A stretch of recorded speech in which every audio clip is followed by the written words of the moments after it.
Crystal, thank you so much for joining us on the podcast today. I really appreciate to have you here. I saw on your Instagram page that you have a cute little Frenchie dog, 11-year-old dog. Oh, yeah. So I thought we'd start with something kind of fun and have you introduce yourself as if your dog were introducing you. Oh my gosh. I don't even know how to do that. Wow. This is definitely unique. My dog, she would say, so Princess Chloe, as we refer to her, her name is just Chloe. It's not Princess, but we call her the princess. She would say, so this is my mom. She rescued me when I was almost 3 because I was in a breeding situation and they kicked me to the curb. So she saved my life and has now turned me into a princess who runs the house. I don't know. But she would say that, her mom, me, works a lot, but also is home all day with her, so she loves that, and, yeah, I don't know, she makes really good food because I literally make her food, you guys. That's awesome. What do you make for her? Okay, she's very old, right? She's over 11 years old, and I've done this for a few years now. We just noticed, like, it got hard for her to, like, have her food. Her teeth are getting very sensitive, they're falling out, they're weak, they're whatever, and so we do a mixture of, like, her normal kibble, but I'll put, like, chicken stock in it to soften it up.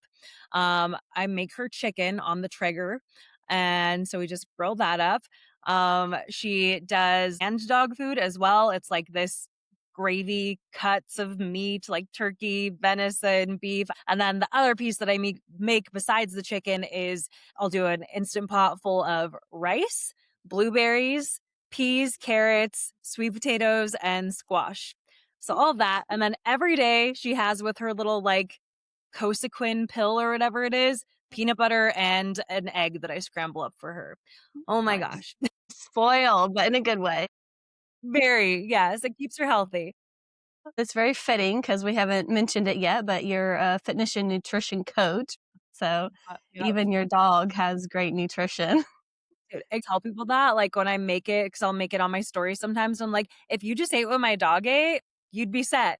She's got her protein, she's got her carbs, she's got her vegetables and fruit. Like, if my dog can eat this literally every day and love it, you could eat this and, enjoy it too, because you would actually Yeah. get to have seasonings and stuff, and she doesn't get to have that." Yeah, it's even better for us, right? Little salt, For pepper, sure. whatever, garlic. Yes, exactly. My husband and I used to have he was like a Jack Terrier mix. He was a rescue also. And he came down sick. He was started having issues with his kidneys and whatnot. So I did a bunch of research online, like what to feed him, and Right. started cooking all of his foods as well. And it was pretty bland. It was like rice, chicken, carrots, and I think sometimes beets, just stuff like that. Uh-huh. But the difference in his energy levels, he was 13 at the time, was amazing. Like, he went from kinda being lethargic, a little overweight, Mm. to having so much energy. He passed away at 14, but, like, that last year, he had so much energy compared to a year or 2 prior, and I was like, just kinda goes to show you, like, how important nutrition is, even for our pets.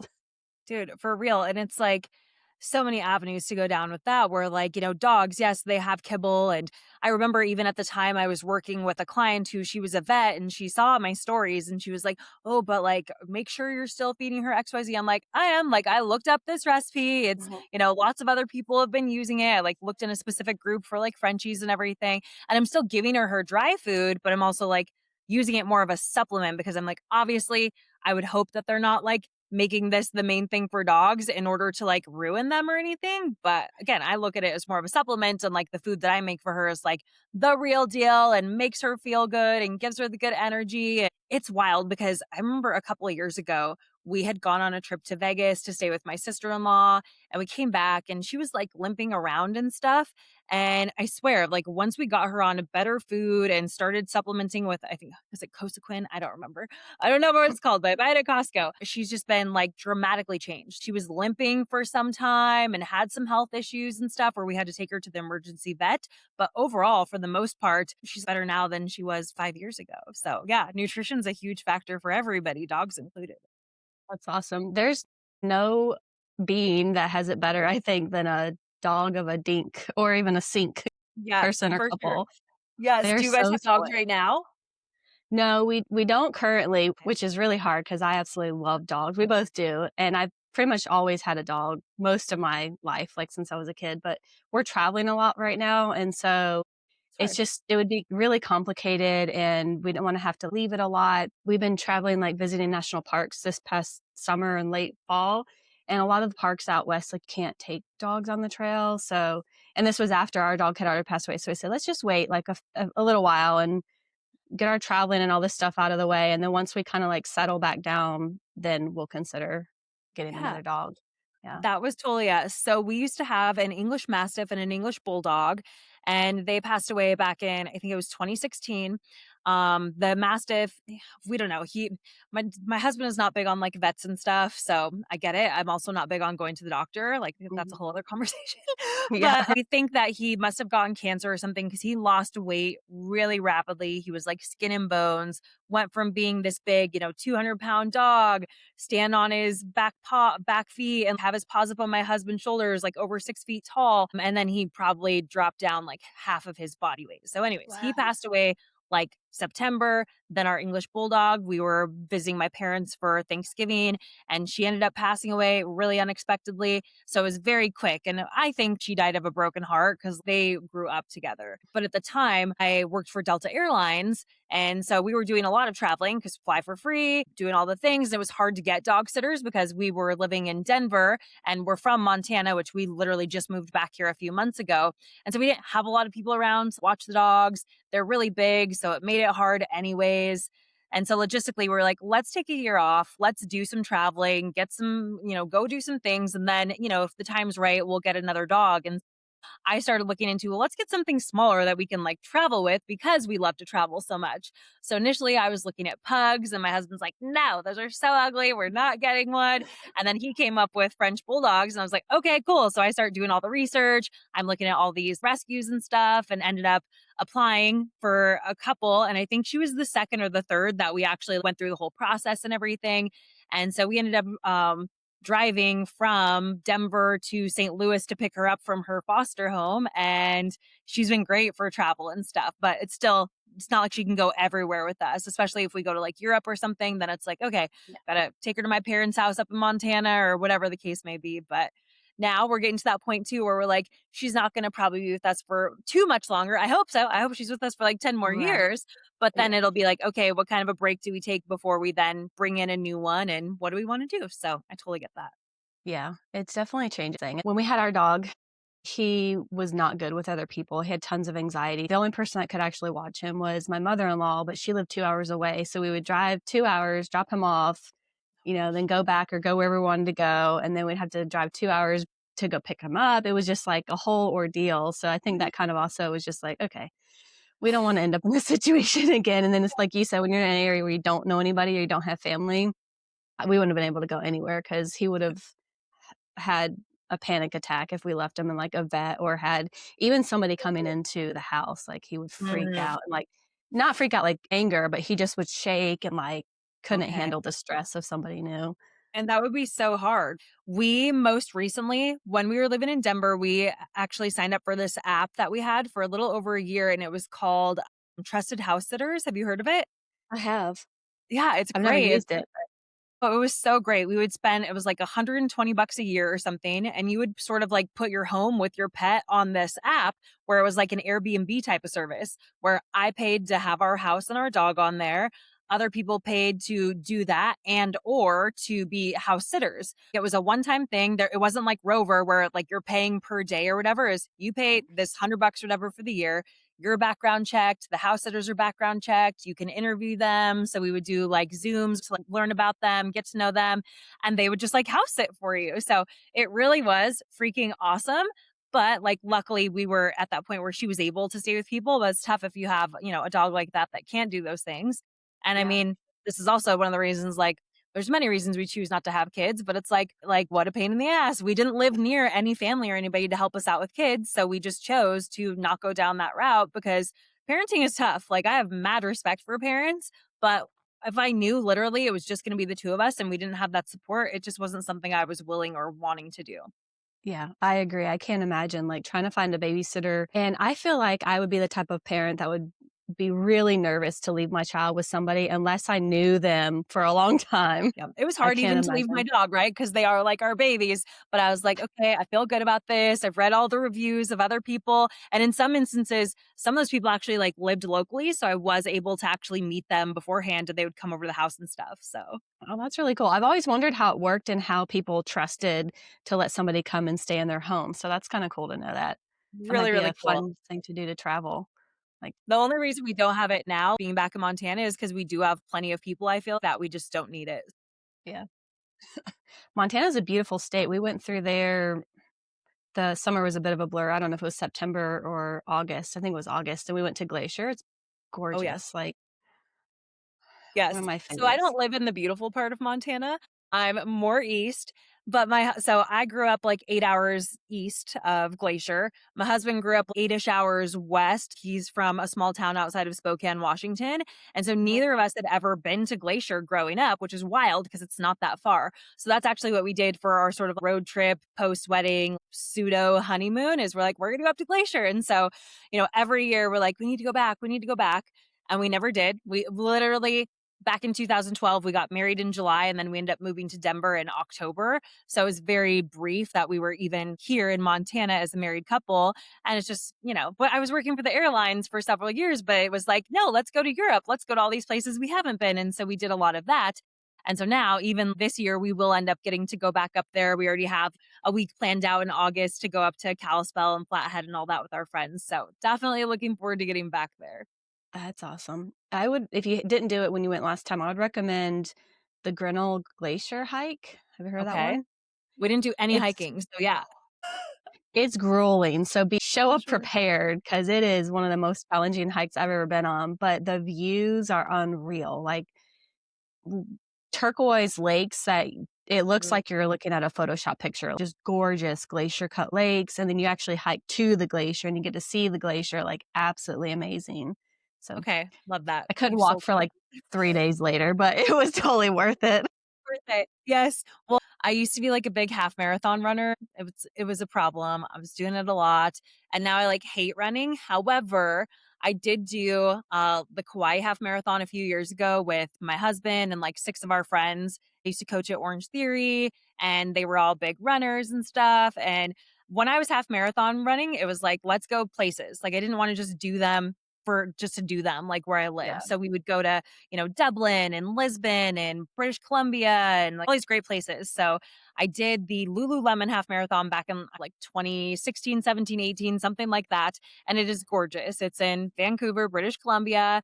And, the years after that, I tried to get in because then they ended up changing it to like lottery race and I couldn't get in. And then my husband wanted to do it because he was like, that was so cool. Like, now I want to do it, even though he wasn't a runner at the time. He's like, I'd be willing to do it for this. So, anyways, they just decided they're going to do Seawees again this year because they canceled it ever since COVID. And Mhm. so next week, I'm going to enter the drawing. And if that happens, it'll be like doing the half marathon, I think at the beginning of August. And then we'd go to Glacier like a week or two later. And so I'm like, we'll see how this all plays out. I might Yeah, die. It might be the most exactly. cardio I've done in a long time. You're gonna need that week in between for recovery for sure, probably. I give you Definitely. props to running. Definitely. I hate running, so I give you props It's the for that. worst. It Yeah, is. it's I really hated it living in Colorado because the elevation is no joke. I lived Mhm. at 6,600 feet everywhere in our neighborhood. It was all hilly. Whereas living here in Montana, that's when I first got into running when I was in my early 20s because I was trying to use it for weight loss. Mhm. And it was easy to run like once I became a runner because everything's flat. The elevation is literally like half. I want to say it's 3,400 feet or 4,300, something like that. But it's not bad. And so then when I'm training in Colorado, I'm like, I'm fucking dying. This is horrible. And then now coming back here, I'm like, you know what? I might get into running again. We'll see because I was actually training for my second Kauai half marathon 2 summers ago when I was back here for my 20th high school reunion. And I ended up not being able to do that race because I messed up my back literally the week of the trip. And so, yeah, I never got to run it. But when I came back here to do for my class reunion, I was supposed to go out for like a 5 mile run or something. And I did 9 miles because it's so effortless here compared to where I was living in Colorado. It's wild. Yeah, so it might not be too bad for you now, like, Might might not. It adjusting might back not suck down. so much, but I'm also getting older. I'm going to be 40 next month. I've been seeing your post, what is it, 4 weeks to 40? Is that what you're Yes, ma'am. doing? I Yep. love that, and, like, you're sharing the daily food and what you're eating, and I love Yeah. anything like that, ideas, especially because 'cause you're like, "Keep it simple." Do you wanna talk about that a little bit, like, what you're doing? Totally. I mean, I love and hate documenting stuff like this because I really am just trying to show people how simple it is. I used to be the babe who did meal prep all day on Sunday, going and buying all these crazy groceries, finding all these recipes on Pinterest or from other people on Instagram or whatever it was. And it was great, but I had time back then. I had the energy back then. I was working part-time jobs, working for the airlines, doing group fitness instruction. I had the time, and I was also in my 20s and in my 30s, early 30s. And now it's like the older that I get and the more in my business I am and everything, I've owned my online business now for over 5 years of online nutrition and fitness coaching.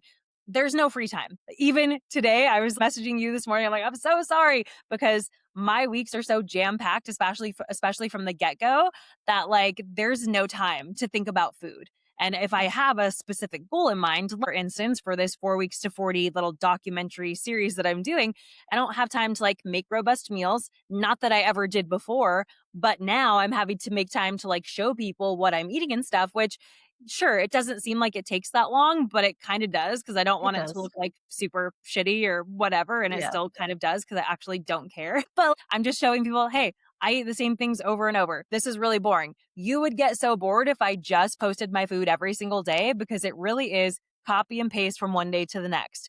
Because again, it's like, I don't want to go and buy a bunch of different groceries. I want to know that when I go to the grocery store, I can be in and out in 10 minutes because I know Mhm. everything I'm getting because it's the same stuff that I get every week and I just ran out of it. I want to know that what I'm getting isn't going to get wasted because I used to be that person. I think so many people can relate where you've got this funeral going on in your vegetable drawer, right? All that shit died because you're like, Yeah. I think I'll probably get to this. No, everything I'm buying is for a purpose. And the way that groceries are nowadays, anyways, I'm not trying to waste money on food. I will eat it. I don't care if I have to freeze it. I mean, I had bananas. This might sound disgusting. I had bananas that were sitting in my fridge for probably a good 3 weeks or something. And I just finally, over the past couple weeks, like made them into a banana like protein powder oatmeal bake thing or whatever because I'm like these are not getting wasted. I will Yeah. figure out how to use them. And they were I'm the fine. They were same way. perfect for making something like that. Yeah. But I'm the but same yeah, way. it's just documenting what I do, how I keep food really simple. My workouts are super simple. I train for 15 to 20 minutes a day, almost every day, which I have a workout scheduled each day, like Monday through Sunday. And so, if, for example, there's a day that I'm just like, it's not going to happen today, but for the most part, everybody can fit 15 minutes of strength training in. It's so simple. It's literally like 2 exercises, 3 exercises. You're in, you're out. You feel strong because you're not recovering from an hour-long workout the day before or whatever. So I really am a fan of like minimum effective dose. What is the least amount of work that I can do to elicit the best response? And this has been it for me. I was working with a coach last year and I was doing like 4 days a week, hour-long sessions in the gym. I ended up gaining body fat, losing muscle, and then when I was like, "Cool, this isn't really working out for me," like, for other reasons within that Mhm. coaching relationship, I went back to I'm like, "You know what? I just don't have time for this. I'm gonna go back to doing just daily 15-minute workouts," and that was all I was doing, didn't change how I was eating or anything, and I at the time, I was doing in-body scans because I had easy access to one at my gym that I was at in Denver, and I built muscle, I lost body fat, I was able to like eat even more loosely than I had before. I went through a phase of like not tracking my food for several months, which was something that I've been tracking my food for like 13 years at this point. So again, it was just really, really helpful for me to be able to get back to something that fit into my life, especially because we were in the midst of moving out of state and all that stuff. But yeah, I mean, I'm documenting my workouts, showing people this is all it takes. If you don't have 15 minutes, great. Maybe tomorrow you have 30 minutes. So you can just double up and do today's workout and tomorrow's workout. And so it really does just help people fit it into their lives because the biggest missing piece when it comes to health and fitness and nutrition for everybody is just consistency. They just Mhm. don't stick with something long enough because they're like, "Oh, well, I couldn't be perfect at it. I fell off." Well, okay, it's a lot easier to be consistent with 15 minutes a day than it is, "Oh, where am I gonna find an hour in my schedule 3, 4, 5 days a week to go to the gym?" I love your approach and how simple you are in breaking it down for people that way because you do not need 2 hours a day at the gym to get results, and I think too, like, part of the challenge with going to the gym and staying consistent is you don't see the results instantly. It takes some time to physically see the results, and that's hard because I think as humans, we kind of want a little bit more, what's like the word, like solution or quicker, you know? Instant gratification. We live in the Yes. world of Amazon Prime Now and Uber Eats and all that stuff. That's what we've been conditioned to believe is, like, expected with everything now. Yeah. And with the gym, you could be going a few months before you truly see something change. And so in your mind, you're like, is this even working? Am I doing anything here? Or why am I putting myself through this pain or this frustration to go? Speaking from personal experience, maybe not everybody Totally. feels that way, but I think when you can remove those obstacles, your approach of even with your food, keeping it pretty consistent and just changing a few things here or there, it takes out the whole what am I going to eat? What do I need to eat? And even the grocery store part I love. You're in and out because you already know what you're going to do. And I personally struggle. I'm still in the phase that you were previously where I look up recipes and I love cooking with whole ingredients and making all these delicious meals, but then I also at this on the flip side get like pissed off that it took me an hour and a half to make dinner. Yep, And exactly. it's this balance, like, I wanna make something really cool and good, but also I don't wanna spend my whole evening doing it, you know? Yeah. It's hard because you feel like you're investing all of this time and effort and energy. Like, I had to go look up the recipe, and then I had to go find each of the individual ingredients, and then I had to prep it, and then I had to cook it, and now we just ate it in 5 minutes. Like, okay. Exactly. And now It's I've a got, lot to like, go a with everything. million dishes to clean up on top of it because I gotta wash everything. Exactly. Well, and that's been part of this process too with documenting that maybe I haven't been super great about showing lately is I'm keeping it simple also because I kind of have to. We just moved into our house about a month ago here in Montana, and the first big renovation is the kitchen. So, all of my kitchen shit, I should say, the majority of my kitchen shit, like 13 of those black and gold tubs from Costco, Mhm. that is all sitting in my basement storage room right now because this weekend actually we're ripping out the cabinets because the cabinets should be getting installed on Monday. So I've I been love having to keep everything really minimal because I don't want to unpack my kitchen to then pack it back up. It's just too much. So it's what is the minimum shit that I need on hand? Okay, I need these two pans that I'm cooking with every day.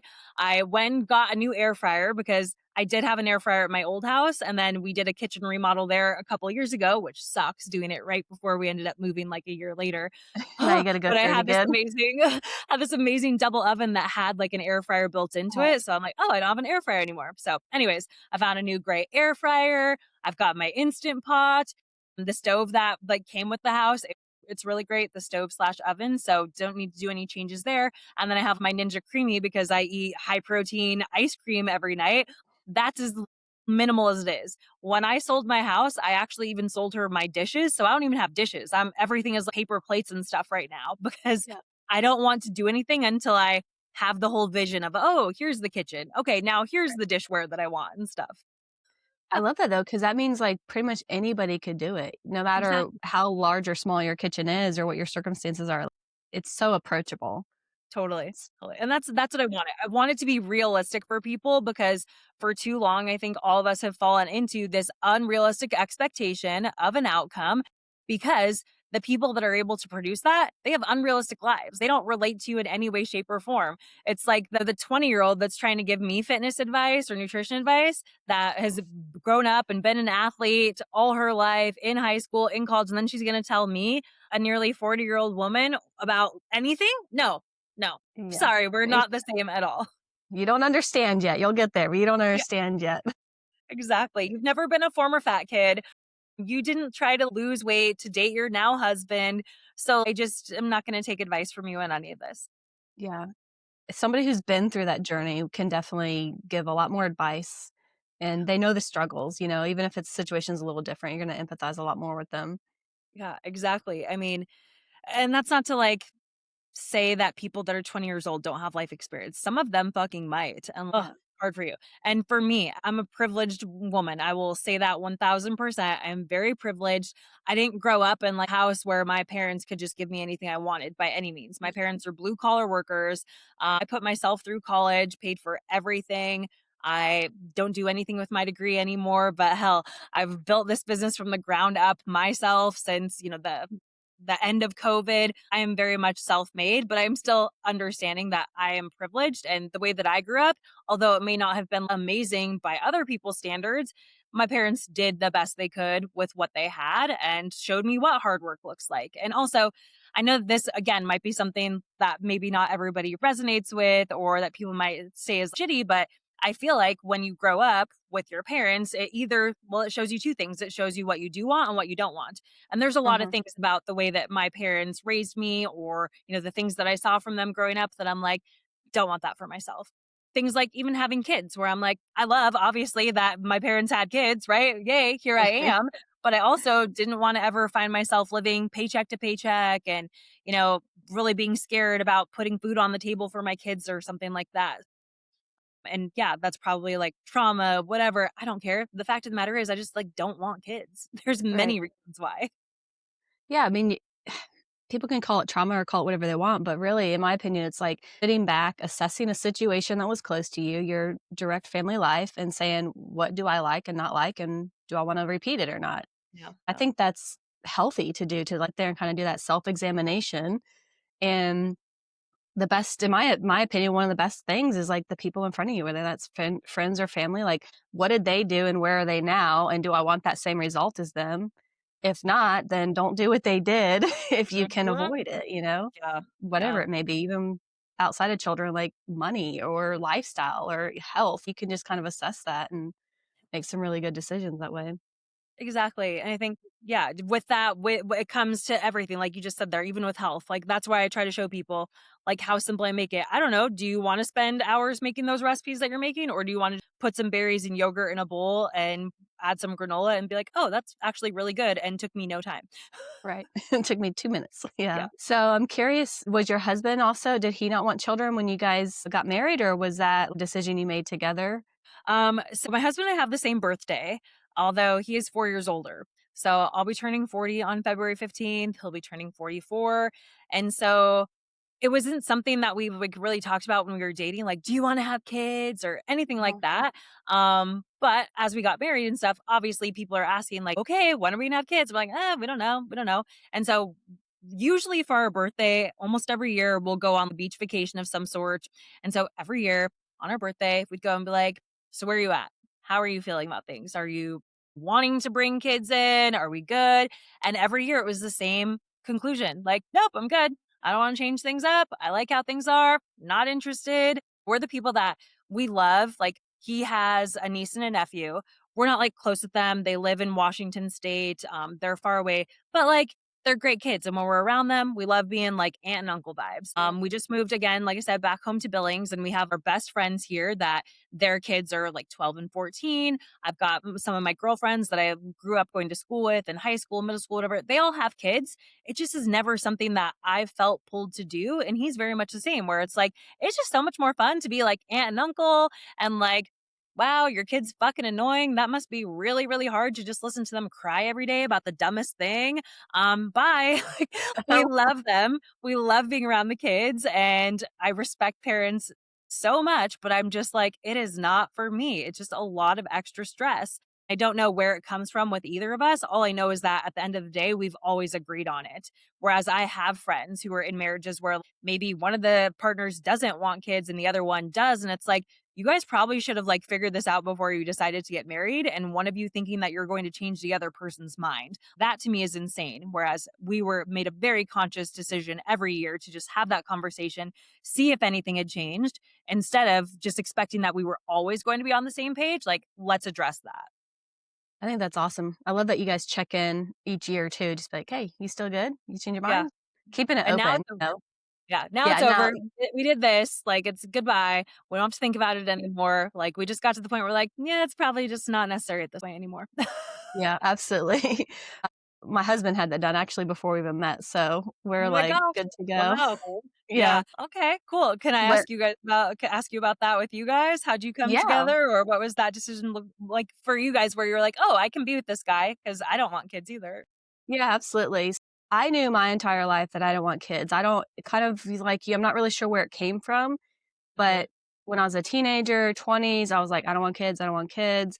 My mom said I wasn't even like super interested in play with baby dolls. Like I'd love Barbies, but not baby dolls when I was little. So I don't know. It just wasn't in me. And I never envisioned myself to be a mother when I got older. So when I met my husband, we actually met online. We chit chatted back and forth, texting and whatnot. And then we finally set up a day to have like a phone call in person. And him and I are like super type A organized people. So we had like a list of questions that we made independently. He was like, I'm making my list, you make your list. And I think by this time we were both like 36 or 35. So we're kind of at that point, like, we're not here to just have fun. Like, we're either going to do something serious or we're not going to do anything at all. Right. Mhm. And so we had our list of things and we get on the phone. And the first thing he says to me is like, well, before this conversation really gets started, I have something I need to tell you. And I'm like, oh God, what is this man about to say? And he says, I can't and don't want to have kids. I said, oh my goodness. I was like, music to my ears. That was literally the first question on my list as well. Do you Uh-huh. want kids? Uh-huh. I Because love if it. his answer would have been yes or maybe, I would have been like, hey, it was really great talking to you.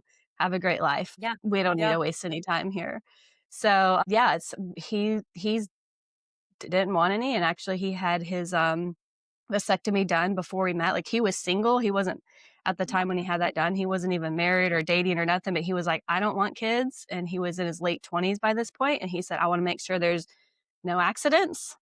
Yep. So he Smart he man. took care of that, which I thought was awesome. I'm like, that's amazing that you did that on your own without having, somebody else maybe encouraging it. Right.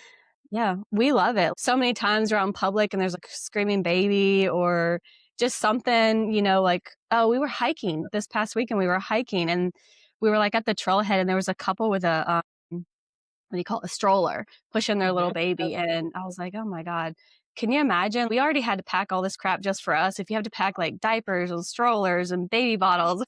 It really is just like it's for some people and it's not for some people, and that's great.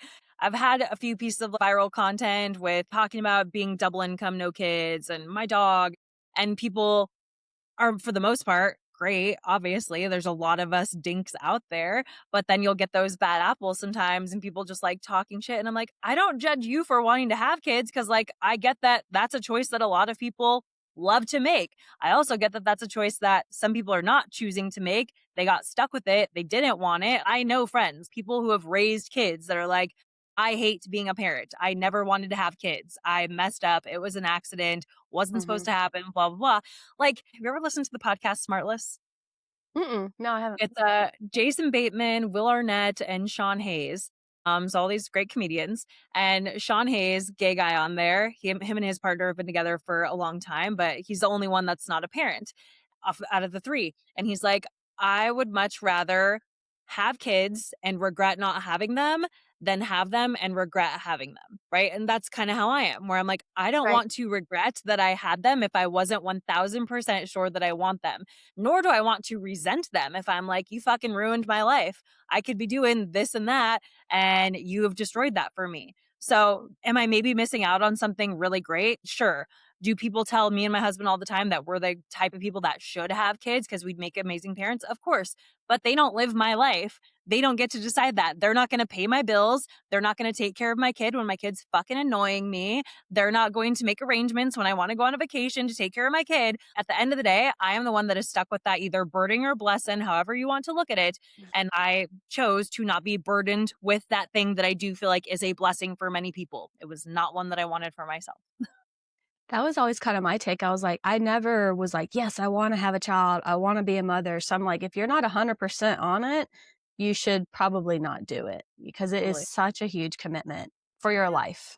Literally. Literally. We think having a house, purchasing a house is going to be like the biggest investment of our lives. As far as I'm concerned, having a child is the biggest investment of your life. And that is one that I chose not to make. I'd rather buy the house. Yeah, exactly. Those kids are not cheap.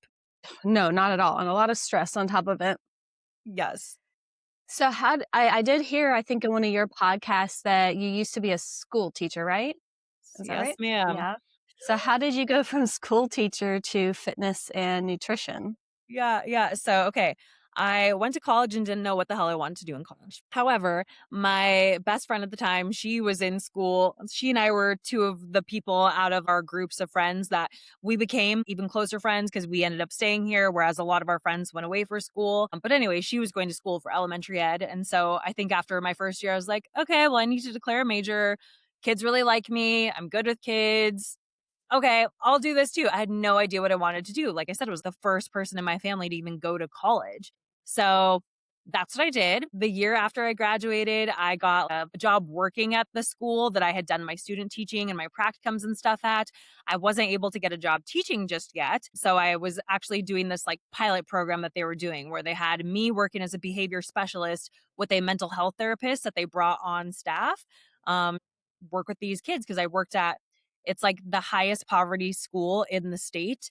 So Mm. at 85% or more of the population was in the poverty level. So they were like, let's bring this like therapy intervention in. And so if you do this for a year, that should increase your chances of getting a job. And so, yeah, then the next year I did get a job teaching sixth grade at the school and everything. And so that was back in 2011, 2012. And my husband and I got engaged at the beginning of 2011. So before I even got my actual teaching job. And then our wedding was July 2012. So I had just completed my first year of teaching. And he had gone on a business trip down to Colorado with the owner of the company that he worked for here. He also owned radio stations. That's what they do. They own radio stations. So he had gone on a trip down there to do some consulting with their stations down there. And when he came back, he was like, what would you think about maybe moving to Colorado? I'm like, I would fucking love it. Like, get me out of here. I never wanted to live in Billings, Montana for the rest of my life. I was always like, I'm going to grow up and I'm going to go, live in the big city like Denver or Vegas or something. I have to get out of this place. So I'm like, yes, let's go. Because I get to leave. I get to quit teaching without looking like I'm quitting teaching, but like I Yeah. just don't love it. Like it's fucking hard. It is really, really hard. I'm such a perfectionist that, I couldn't do it perfectly. There's no way to be a perfect teacher. I was working my ass off. I was in that school first thing in the morning. I was the last one out of the building at night. I was there on the weekends. I was also still bartending because you don't make money as a teacher. So I still Mhm. was bartending and just burning the candle at both ends. So I'm like, if we leave, and we get to do this. Amazing. So we moved to Denver and so while I'm engaged to be married, planning my own wedding, getting fit right for my wedding, I also decided I'm going to become a personal trainer. I'm going to get certified. So I was doing all that, the things you can do in your early 20s, you guys, it's Oh, insane. yeah. So I got my personal trainer cert. I was going to start an internship with the group fitness routine that I was doing here. And then we ended up moving. So when we moved to Colorado, Kyle's like, you can just, whatever you want to do, figure it out. No rush. Like, I don't need you to get a job right away or anything like that. So um, after a few weeks, I was going crazy. Like, I can't do this. I don't have kids, so I'm not like doing kid things. I don't have friends here, so I'm not doing friend things. I'm just stuck at home all day by myself. So I ended up getting a job at 24 Hour Fitness, because had my personal trainer cert. So I started Mhm. training there.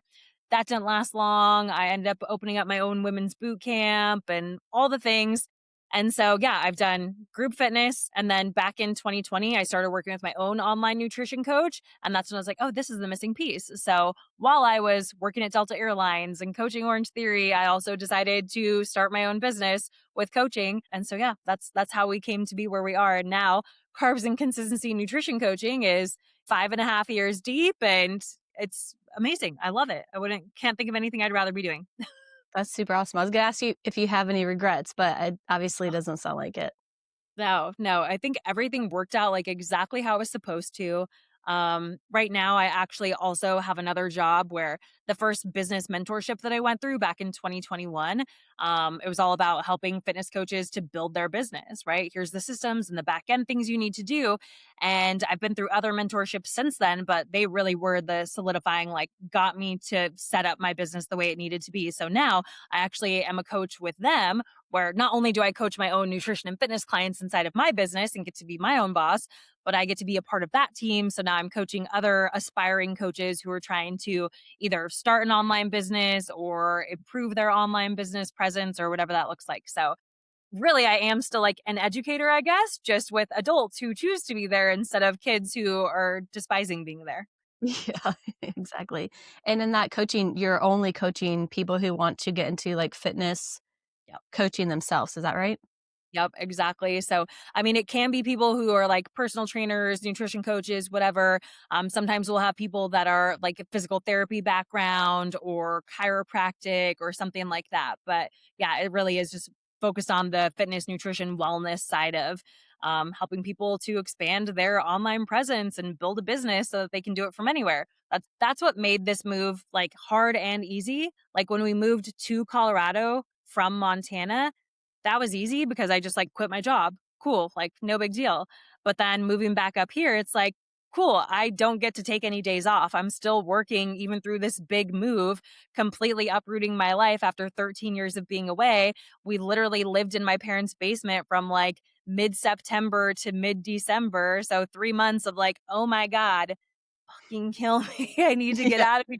I love my parents, but it's so hard when you're used to having, just the 2 of us for so long, and then, okay, now we have to tiptoe around other people's schedules and be courteous of people and whatever, and so, yeah, it was hard to even in my parents' house, they've lived there 40 plus years. They got a lot of shit. There's not a lot of space for me and my husband, period, and so for me to be working from home every day, whereas he had his office here that he could still go to, it was definitely hard, but yeah, you keep the business going and you can work from anywhere, which is both a blessing and a curse. Yeah. I also work remotely, and it's a blessing and a curse too, Uh-huh. because you have the ability to not have to be, like, in the office all the time, but then you gotta sometimes deal with not really having a space or whatever, You're also making in it your work. office all the time because you can just like work from your phone. And so everybody Yeah, kind of expects you to. yeah. So if anybody's interested in being coached by you, like they're wanting to become a coach themselves, Oh how my can they God. find out more about you and that program? Gosh, I love that. I mean, just hit me up on Instagram is the easiest way to get a hold of me, honestly. I'm on Instagram, I'm on Facebook. My Instagram is Crystal Caffeine and Carbs. If you just type in Crystal and then caffeine, it'll pop up. But there's a period between every word. Not that that matters, but you'll find me right away if you just remember like Crystal Caffeine. That's where I'm at. And then if I'm over on Facebook, if you happen to be one of those people, great. I don't really do much on Facebook. I kind of just cross post on there from Instagram because it kills two birds with one stone, but Mhm. I'm Crystal Clardy over there. So that's Clardy.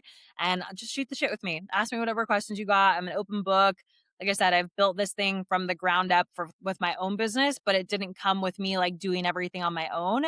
I think that's the biggest thing that I see with a lot of coaches is they think they'll just figure it out on their own. They'll YouTube it, they'll Google it, and it's like, why would you waste your time when we have proven systems?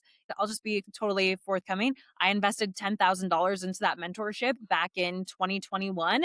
And the fact that ever since then, I've had repeatable six-figure years working from my home, pretty fucking amazing. So, Yeah. And you saved a ton of time and frustration, I'm exactly. sure. Absolutely. Exactly. Like somebody else has already figured it out.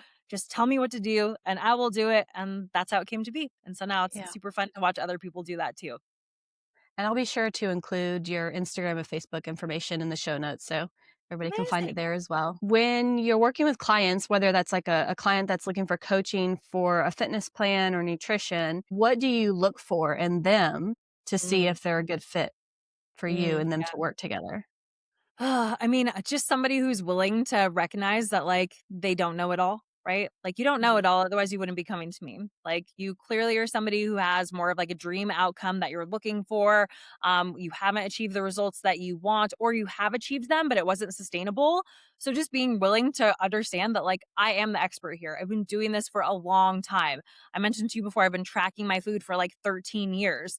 That's a lot of data. That's a lot of putting in reps and like knowing how to pay attention to things that actually matter. So when it comes to working with somebody, I do generally work with women who have a lot of past dieting experience, but not always. Sometimes they're like, I've never like tried to diet. I'm like, amazing. I love that. You're going to be great because you're not convoluted with all this bullshit.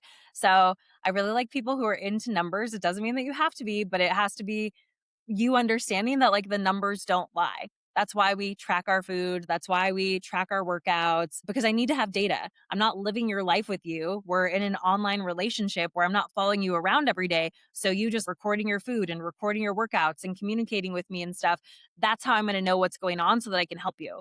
And so at the end of the day, just recognizing that if you want to sign up and work with a coach such as myself, you better make sure that that coach, like me, says, I'm not here to judge you. I'm simply here to support you. And so I need all the information that I can get. If it feels like I'm asking for a lot, it's because that's what I need to help me to make well informed decisions, to help you not repeat those old mistakes that you've made in the past, to help you actually feel like you could see yourself doing this for 10, 20, 30 years to come, because it is so doable and it just is so simple. So, again, I just want to work with people who understand it's going to take some time to maybe undo some of the bullshit that's been happening over years of you maybe yo-yo dieting or doing these fitness fads or whatever it is.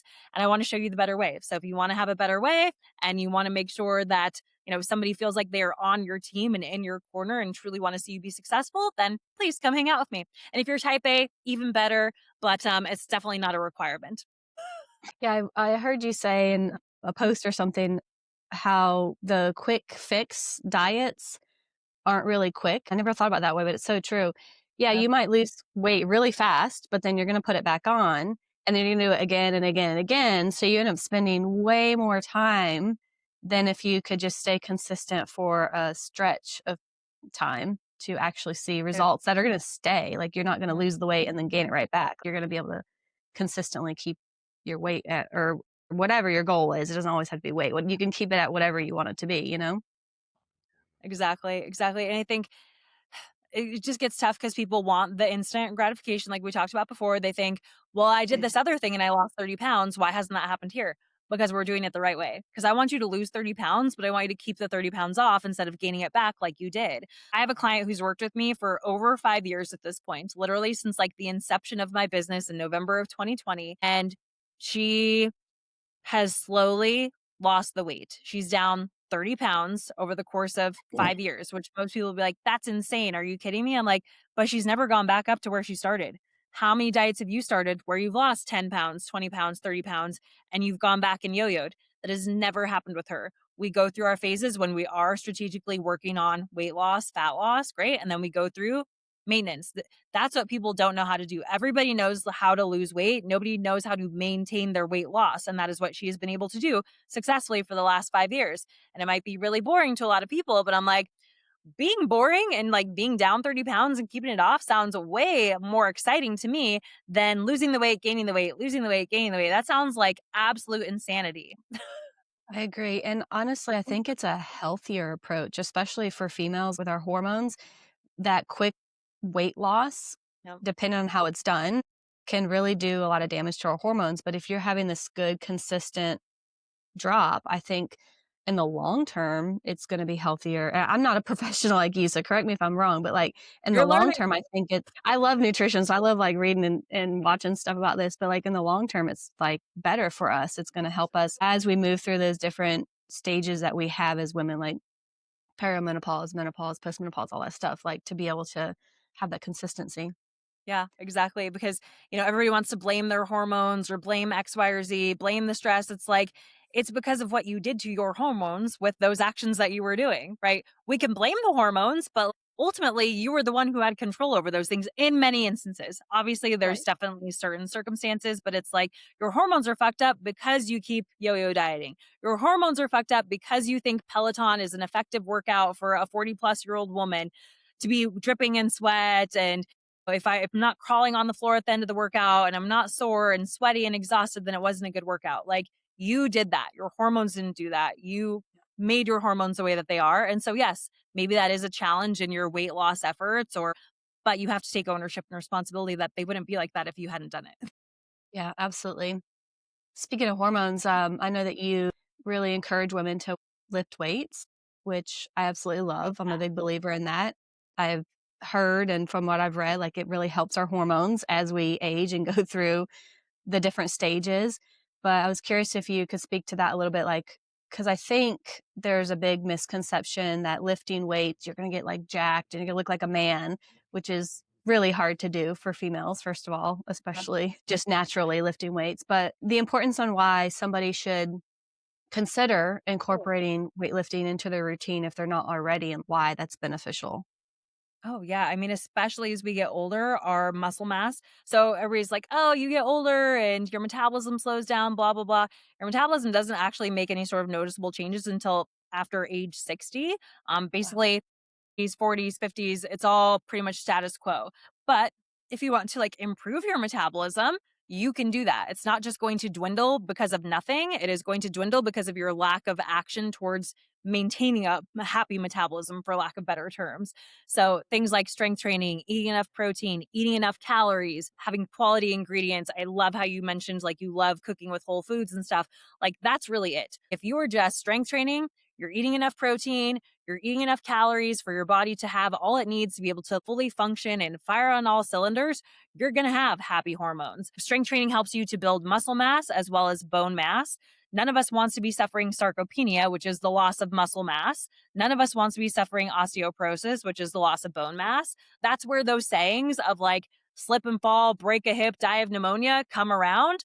If you are strength training, like I have clients who are in their 70s and their late 60s. These women are super healthy and fit. And I'm like, I can't wait to be like you because I know what they're doing. They're eating enough protein, they're strength training, they're doing all the things that their peers are not doing. And that's why I'm like, how are you in your 60s or 70s? This is wild to me. But they are. It really is like if there was a fountain of youth, it would be strength training. Like I cannot recommend it enough. And that again is why for me, I used to be the person that was doing the Orange Theory, the Peloton, the HIT, the Mhm. running and running and running. And I just wasn't actually giving my body the opportunity to build muscle through proper strength training because I was doing that with all those other workouts and I never actually got the chance to build muscle. So even now, I wish that I had started all of those things much earlier. I wish that I would have cut out all of the crappy workouts and stuff earlier. I didn't. So am I further behind than I would like to be? For sure. But like now that I know better, I do better. So that's why, the 15 minutes a day of strength training, it helps me to consistently preserve what I already have for muscle mass. And then when I'm in a state of not trying to lose weight, because we don't usually put on muscle mass while we're actually in a calorie deficit, it's possible, but it's not the intention there. Then I go through my phases like after my birthday trip. I'll be focused on putting muscle back onto my body because I know how important it is for the aging process, for hormones, for your metabolism, for your appetite, all the things. I've absolutely loved talking to you, and I could probably talk to you for like hours more, especially about these topics. But I was curious before we end the conversation if you could leave the listeners maybe with like 2 to 3 top tips of something that they could take and do at home to improve their nutrition, their fitness, or anything along those lines. I love it. I love it. So I can actually narrow that down to the top three that just came to my head, I think would be the best. So the top one would be walk. Like just go walk. Even if you're not strength training, even if the gym feels scary or you don't know how to use the exercise equipment in your house or whatever, one, holla at your girl because I have literally an app where you can join me for less than $1 a day. But like, just go fucking walk. Get a walking pad. Mine is right next to me here in my office. Get a treadmill for $100 off of Facebook Marketplace. If you want a link to a walking pad, mine again under $100 on Amazon, and I've had it for like 5 years or something. Go outside and walk. It's literally the most underutilized form of medicine, in my opinion. Movement is medicine. It helps your mood. It helps your energy.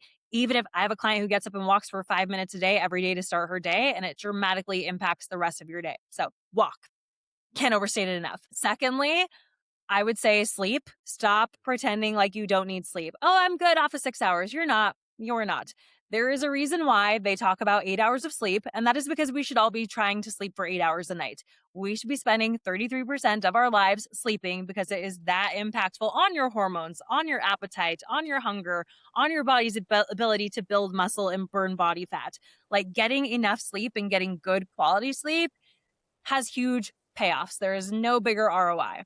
And then the last one would be I wanted to say like protein. Instead, I'm just going to say eat more whole foods, like eat less things that come in packages where you don't know what the ingredients are. If you could go buy it and it doesn't need a label, it's probably a good thing. I don't need a label on asparagus to know that like that's a good thing that I can buy, or chicken breasts or eggs or beef, right? So the more whole foods you can eat, I really shoot for an 80-20 lifestyle because you bet your ass I'm eating Oreos and chocolate chips literally every day in my protein ice cream. But that's because 80% of my foods are single ingredient whole foods that walked on the earth, grew on the earth, swam in the waters of the earth. And that's what honestly everybody should be eating the majority of. And most people are a flip where they're eating 20% whole foods and 80% ultra processed crap that makes them look, feel, and perform like shit.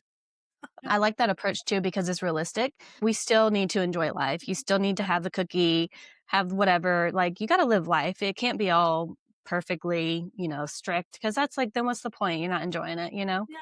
I don't know. Everybody sends me their Oreos and their espresso martinis. Like nobody's sending me their pictures of apples, right? They know I eat apples. They're not sending me my berries, but they know, hey, Crystal's all about nutrition, but she also loves all the limited edition Oreos, does not turn down an espresso martini. Like, good. I want you to know that, like, I hope that that feels realistic for you, that you can still do those things and nothing bad is going to happen, but we have to be strategic with how we're going to put them in. Yeah. Those are two of my favorite things too, espresso martinis and Oreos. Those are like my cheat. Yes. Vanessa, we're made to be. I can't wait for the My next time we interact. same, same.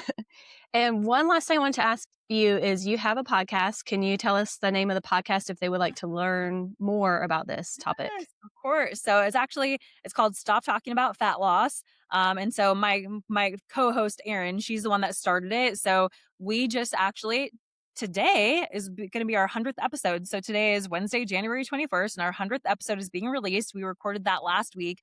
I've been doing that with her for a little over a year. So originally I came on as a guest, like she and I were in business mentorships together previously. She's an online nutrition and fitness coach owner as well. Um, and so she had an assistant coach at the time, and he and I had gone through a mentorship together, the one that I actually work for now. But, anyways, I came on as a guest. He was kind of on his way out of the business because he was doing something else.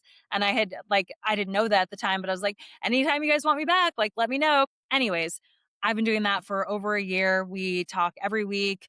And we release an episode every Wednesday. So stop talking about fat loss if you want to hear a couple of 40-ish year old women who are all about telling people to like stop making it more complicated than it has to be. Well, congrats on 100 episodes. That's awesome. Thank you. We're And getting in a there. year. That's pretty good. Yeah, Sweet. we're killing it in my Consistent mind. again, it's the consistency, right? For sure, for sure. Yeah. Well, thank you again for your time. I've really enjoyed our conversation. I appreciate you Thank being you, here. Vanessa. Yeah. Super cool Hopefully to we'll chat with you. I appreciate you so much.